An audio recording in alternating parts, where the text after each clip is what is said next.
Hi front, സാലൂസ് വേൾഡിൻ്റെ പുതിയൊരു കൃഷി വീഡിയോയിലോട്ട് എല്ലാവർക്കും സ്വാഗതം. ഇന്നത്തെ നമ്മുടെ വീഡിയോ എന്താണെന്ന് വെച്ചാൽ നമ്മുടെ അടുക്കളയിലുള്ള പച്ചക്കറിയുടെ വേസ്റ്റ് അതുപോലെ ഫ്രൂട്ട്സിൻ്റെ വേസ്റ്റ് ഒന്നും നമ്മൾ വെറുതെ പറമ്പിലോട്ടൊന്നും വലിച്ചെറിയാതെ നല്ലൊരു അടിപൊളി കമ്പോസ്റ്റ് ഉണ്ടാക്കുന്ന ഒരു രീതിയാണ് കേട്ടോ.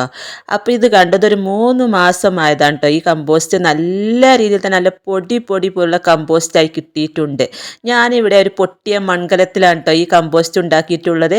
അപ്പോൾ ഇതുണ്ടാക്കുന്ന വീഡിയോ ഞാൻ മുമ്പ് ചെയ്തിരുന്നു. കാണാത്തവരുണ്ടെങ്കിൽ അതൊക്കെ ഒന്ന് കണ്ടു നോക്കുക. നല്ല നല്ല പൊടി പൊടി പോലുള്ള കമ്പോസ്റ്റായി നമുക്ക് കിട്ടിയിട്ടുണ്ട്. അപ്പം ഞാനിതൊരു പാത്രത്തിലോട്ട് ഒഴിച്ചിട്ട് നിങ്ങൾക്ക് കാണിച്ചു തരാം. ഈ ചട്ടിയിൽ ഈ മൺകലത്തിൻ്റെ അടിയിൽ നല്ലപോലെ അടഞ്ഞു കിടക്കുന്നുണ്ട് കേട്ടോ. അപ്പോൾ അതൊക്കെ നല്ല പോലെ എടുത്ത് മാറ്റി. ഇത് കണ്ടോ, നല്ല പൊടി പൊടി പോലുള്ള നല്ല കളറായിട്ടുണ്ട് കേട്ടോ. ഈ ഒരു വളം തന്നെ മതി നമ്മുടെ പച്ചക്കറികൾക്ക് ഇട്ട് കൊടുക്കാനായിട്ട്. മറ്റൊരു വളത്തിൻ്റെ ആവശ്യവുമില്ല. ഇതിങ്ങനെ കമ്പോസ്റ്റാക്കി ഉപയോഗിച്ചാൽ മതി.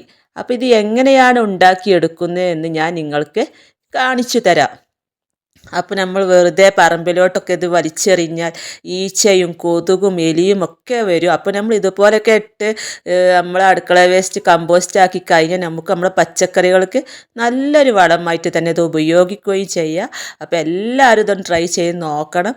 നമ്മൾ വെറുതെ വലിയ വില കൊടുത്തൊന്നും നമ്മൾ കടയിൽ നിന്ന് വളമൊന്നും വാങ്ങിക്കേണ്ട. അപ്പം ഞാൻ ഈ മൺകലത്തിൽ തന്നെയാണ് കേട്ടോ ഇത് ഉണ്ടാക്കാനായിട്ട് പോകുന്നത്. അപ്പം നമ്മൾ ഉണ്ടാക്കി വെച്ച കമ്പോസ്റ്റിൽ നിന്ന് ഒരു പിടിയോളം എടുത്ത് ഇതിൽ ചുവട്ടിൽ ഇങ്ങനെ ഇട്ട് കൊടുത്തിട്ടുണ്ട്. എന്നിട്ട് നമ്മുടെ കിച്ചണിൽ വേസ്റ്റായ ഉള്ളിത്തൊലി, മുട്ടയുടെ തൊണ്ട്, പഴത്തിൻ്റെ തൊലി, കപ്പയുടെ തൊലി ഇതൊക്കെ നമുക്ക് ഇതിലോട്ട് ഇട്ട് കൊടുക്കാം. ചെറുതായിട്ടൊന്ന് അരിഞ്ഞിട്ട് കൊടുത്താൽ പെട്ടെന്ന് തന്നെ ഇത് കമ്പോസ്റ്റായി കിട്ടും.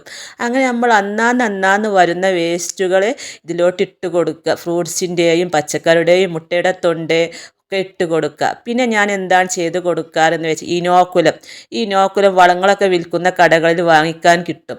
ഒരു 2 പിടിയോളം വേസ്റ്റിൻ്റെ മുകളിൽ ഇങ്ങനെ ഇട്ട് കൊടുത്ത് നല്ലപോലെ മൂടി വെക്കുക കേട്ടോ ചെയ്യാറ്. അങ്ങനെ അന്നാന്ന് വരുന്ന വേസ്റ്റ് ദിവസവും ഇതിൻ്റെ മുകളിലോട്ട് ഇങ്ങനെ ഇട്ട് കൊടുക്കുക. എന്നിട്ട് നമ്മൾ 2 ആഴ്ച കൂടുമ്പോൾ ഒന്ന് ഇളക്കി കൊടുക്കുക. നല്ല പോലെ ഒന്ന് ഇളക്കി മറിച്ച് കൊടുക്കുക കേട്ടോ. അപ്പോൾ അതാ പിറ്റേ ദിവസത്തെ വേസ്റ്റും ഞാൻ അതിൻ്റെ മുകളിലോട്ട് ഇങ്ങനെ ഇട്ട് കൊടുക്കുകയാണ്. അങ്ങനെ ഇട്ട് കൊടുത്ത് അതിൻ്റെ മുകളിലോട്ട് വീണ്ടും 2 പിടിയോളം ഇനോക്കുലം ഇട്ട് കൊടുക്കുക. ഈ ഇനോക്കുലം ഇല്ലെങ്കിൽ ഒരു പിടിയോളം മണ്ണിട്ട് കൊടുത്താലും കമ്പോസ്റ്റായി കിട്ടുന്നതാണ്. അപ്പോൾ നമ്മൾ വേസ്റ്റൊക്കെ ഇട്ട് കൊടുക്കുമ്പോൾ വെള്ളത്തോട് കൂടി ഇട്ട് കൊടുക്കരുത് കേട്ടോ. വെള്ളത്തോട് കൂടി ഇട്ട് കൊടുത്താൽ ഇത് കമ്പോസ്റ്റ് ആകാൻ പ്രയാസമാണ്. അപ്പോൾ നമ്മൾ വെള്ളം ഇല്ലാതെ ചെറിയൊരു നനവിൽ മാത്രം ഇട്ട് കൊടുത്താൽ നല്ല കമ്പോസ്റ്റായി കിട്ടുകയും ചെയ്യും. എന്തായാലും ഒരു 3 മാസം എടുക്കും കേട്ടോ ഇങ്ങനെ പൊടി പൊടി പോലുള്ള കമ്പോസ്റ്റായി കിട്ടാൻ. അപ്പം ഞാൻ അതിൽ കുറച്ച് ഉണങ്ങിയ കരിയില, പച്ചില ഒക്കെ ഇട്ട് കൊടുത്തിരുന്നത് കണ്ടോ. നല്ല പൊടി പൊടിയായി തന്നെ കിട്ടിയിട്ടുണ്ട്. നല്ല കറുത്ത കളറായിട്ട് കിട്ടിയിട്ടുണ്ട്. അപ്പോൾ ഇത് ഇങ്ങനെ ഉണ്ടാക്കിയാൽ നമ്മുടെ ചെടികൾക്ക് നമുക്ക് വാരി വാരി ഇട്ട് കൊടുക്കാം. നമ്മൾ വലിയ വില കൊടുത്തൊന്നും വളം പുറത്തുനിന്ന് വാങ്ങേണ്ട ഒരു ആവശ്യവുമില്ല.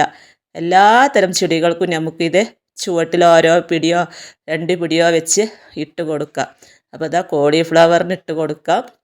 അതുപോലെ തന്നെ തക്കാളിക്ക്, മുളകിന്, വഴുതനയ്ക്ക് എല്ലാ തരം ചെടികൾക്കും നമുക്കിത് ഇട്ട് കൊടുക്കാം. അപ്പോൾ എല്ലാവരും കിച്ചൺ വേസ്റ്റ് ഒന്നും വെറുതെ പറമ്പിലോട്ടൊന്നും വലിച്ചെറിയാതെ ഇതുപോലെ പഴയ ബക്കറ്റിലോ മൺകലത്തിലോ അല്ലെങ്കിൽ സിമെൻറ്റിൻ്റെ ചാക്കിലൊക്കെ നമുക്കിത് ഉണ്ടാക്കിയെടുക്കാം.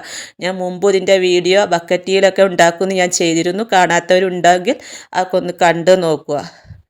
അതുപോലെ തന്നെ റിംഗ് കമ്പോസ്റ്റിലും ഞാൻ ഈ കിച്ചൺ വേസ്റ്റ് കമ്പോസ്റ്റ് ഉണ്ടാക്കുന്ന വീഡിയോ ചെയ്തിരുന്നു. അതിൻ്റെ ലിങ്കും ഞാൻ ഡിസ്ക്രിപ്ഷനിൽ വെക്കാം. കാണാത്തവരുണ്ടെങ്കിൽ അതൊക്കെ ഒന്ന് കണ്ടു നോക്കണം. അപ്പോൾ നമ്മുടെ എല്ലാ ചെടികൾക്കും നമുക്കിതിങ്ങനെ 1 2 പിടി വെച്ചൊക്കെ ഇട്ട് കൊടുത്താൽ നമ്മുടെ ചെടി നല്ല കരുത്തോടെ വളർന്നു വരികയും നല്ല രീതിയിൽ പൂക്കളും കായ്കളും ഒക്കെ ഉണ്ടാവുന്നതാണ്. അപ്പോൾ ഇന്നത്തെ വീഡിയോ ഇഷ്ടമായ ലൈക്ക് ചെയ്യാനും ഷെയർ ചെയ്യാനും കമൻറ്റ് ചെയ്യാനും മറക്കരുത്. അടുത്ത പുതിയൊരു വീഡിയോ ആയിട്ട് വരുന്നത് വരെ വീണ്ടും കാണാം.